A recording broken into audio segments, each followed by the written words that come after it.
Mga kaparmer, good afternoon, maayong hapon.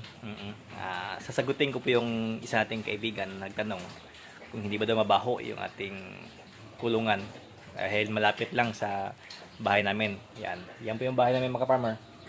Ito po yung likod ng bahay namin. At ito naman yung ating munting babuyan at ito po yung may-ari. Ang sagot ko po yung mga farmer ay hindi po mabaho dahil may imbakan po yun ng dumi doon sa likod. Tapos sinusunod po namin yan. Nalilinis yung ating mga kulungan. Yan. Useless po yung imbakan natin ng dumi mga farmer pag hindi po tayo marunong maglinis. At ito, talagang may tubig dito. Tapos may motor po kami ng tubig niya mga farmer. Tapos may bomba. Ang purpose po ng bomba ay sakaling run out, may second option. Ayan. Hindi po mabaho mga farmer. Depende po yan sa pag-maintain. Thank you.